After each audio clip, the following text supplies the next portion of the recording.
Θα αλλάξουμε τώρα κλίμα, θα φύγουμε από τις πολιτικές εξελίξεις και θα έρθουμε στην οικονομική επικαιρότητα. Θα καλησπέρισω στο σημείο αυτό τον ειδικό συνεργάτη μας, τον οικονομολόγο τον Γιάννη τον Κοσκοσά. Καλησπέρα Γιάννη.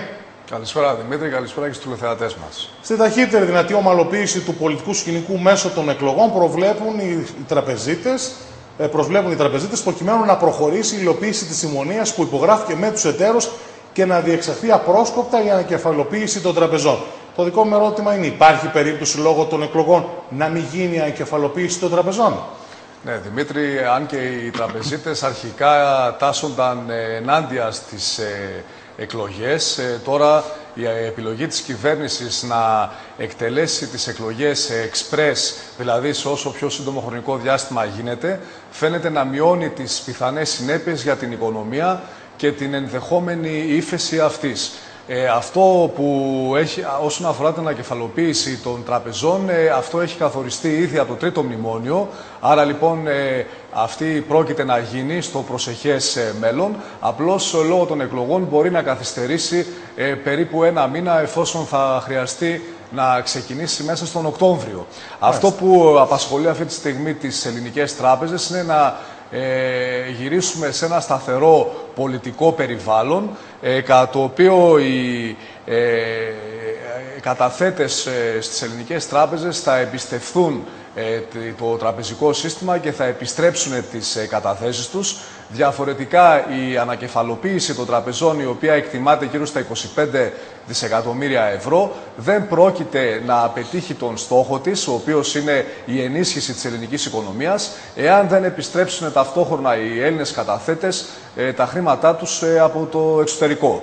Άρα λοιπόν αυτό που προβληματίζει αυτές τις τράπεζες, ελληνικές τράπεζες αυτή την περίοδο είναι κατά πόσο θα μπορέσουν να τηρηθούν σωστά και πιστά τα χρονοδιαγράμματα τους τελευταίους 4 μήνες του 2015.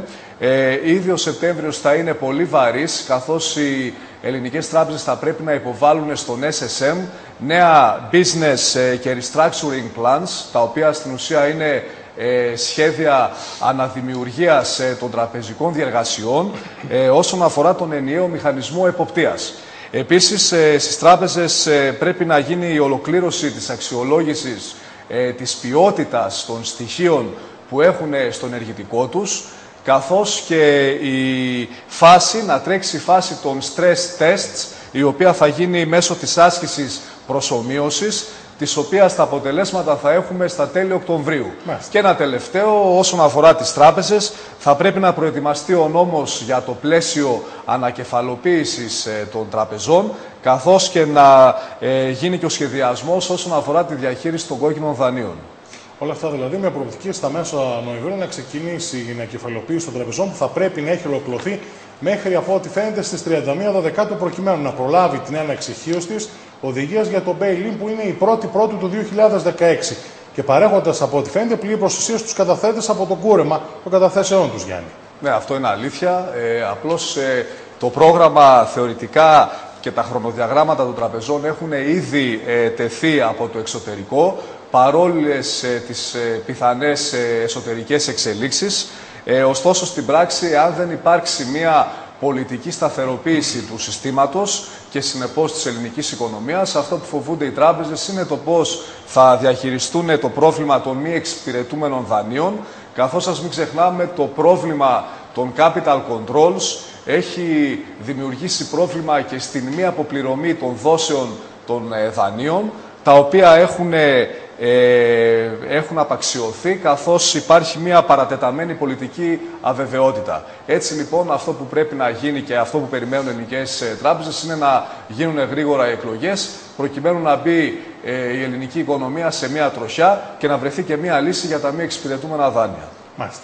Να πάμε σε ένα άλλο θέμα τώρα, όσον αφορά ότι ανοίγουν τραπεζικούς λογαριασμούς οφειλετών στα ταμεία και βλέπουμε ότι διευρύνουν τη δυνατότητα του κέντρου ίσπραξης ανεξόφλητων οφειλών του ΚΕΑΟ στα ασφαλιστικά ταμεία από τον ερχόμενο Σεπτέμβριο. Ο μηχανισμός, Γιάννη, που από το 2013 έχει αναλάβει το κυνήγι όσων έχουν λήξει πρόθεσμα χρέη προς τους φορείς της κοινωνικής ασφάλισης, ΙΚΑ, ΕΟΓΑ, ΕΤΑ κλπ., αποκτά πλέον πρόσβαση στο έμεσο μητρό τραπεζικό λογαριασμό των οφειλετών. Το ερώτημα μου είναι, τι ακριβώς είναι αυτό το μητρό στο οποίο θα αποκτήσει πρόσβαση το ΚΕΑΟ? Ναι, για να γνωρίζουν πλέον και οι τηλεθεατές το ποιους λογαριασμούς θα ανοίξουν. Βεβαίως. Αποτελεί μια αριθμιστική διαδικασία κατά την οποία, η οποία γίνεται για τη γρήγορη παροχή πληροφοριών όσον αφορά τα διαθέσιμα υπόλοιπα και τις κινήσεις των τραπεζικών λογαριασμών των οφειλετών προς τα ασφαλιστικά ταμεία. Αυτό το μέτρο ελέγχου της πραγματικής οικονομικής δυνατότητας των οφειλετών είναι ένα μέτρο το οποίο συμπεριλαμβάνεται στο τρίτο μνημόνιο, το οποίο λοιπόν θα πρέπει να θεσπιστεί τον ερχόμενο Σεπτέμβριο και ίσως λόγω των εκλογών να θεσπιστεί μέσα στον Οκτώβριο.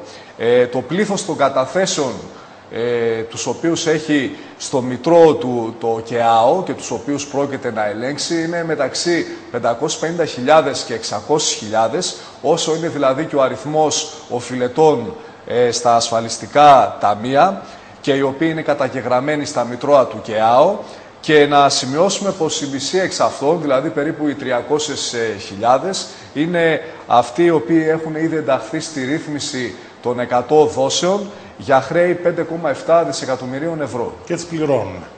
Και τις πληρώνουν. Μάλιστα.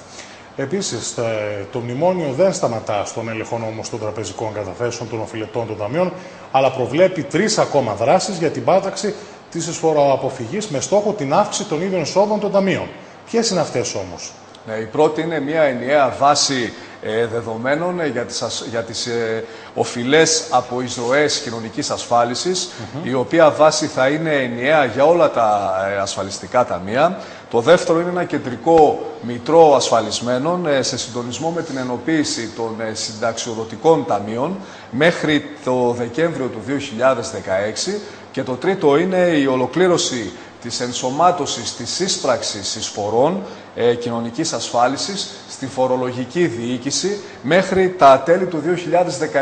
Μάλιστα. Με άλλα λόγια, όσοι χρωστούν στα ασφαλιστικά ταμεία τους, αυτές οι οφειλές θα μεταφέρονται στην εφορία προκειμένου να αποπληρώσουν οι οφειλέτες στα χρέη τους μέσω της εφορίας.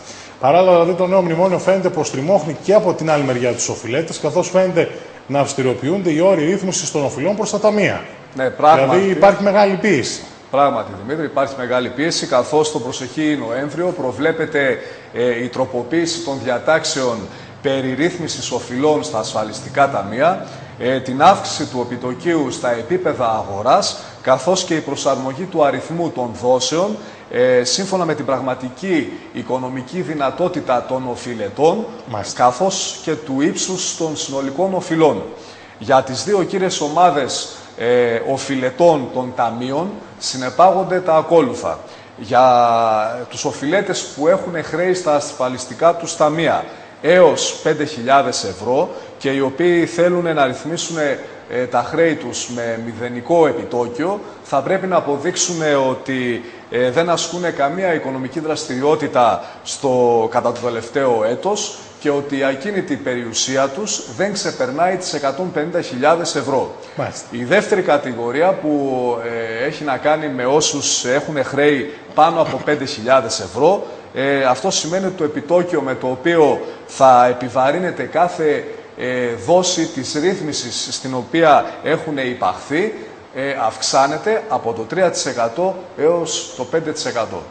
Άρα δηλαδή πρέπει να προχωρήσουν εν συντομία σε κάποια ρύθμιση όλοι αυτοί για να μην έχουν επιπλέον να πληρώσουν χρήματα. Ακριβώς, και το μόνο σίγουρο, Δημήτρη, είναι ότι όλοι αυτοί οι οφειλέτες θα πιεστούν πάρα πολύ στο προσεχές διάστημα προκειμένου να αποπληρώσουν τις οφειλές τους προς τα ασφαλιστικά ταμεία. Ιδάλλως θα μπουν σε ένα φαύλο κύκλο μέσα από τον οποίο οι συνέπειες, οι ενδεχόμενες συνέπειες θα είναι περισσότερο αρνητικές. Μάλιστα. Για να σας ευχαριστήσουμε για την ενημέρωση. Εξηγήσαμε στους πολίτες όσον αφορά και για τα ασφαλιστικά ταμεία. Να είστε καλά και καλό βράδυ.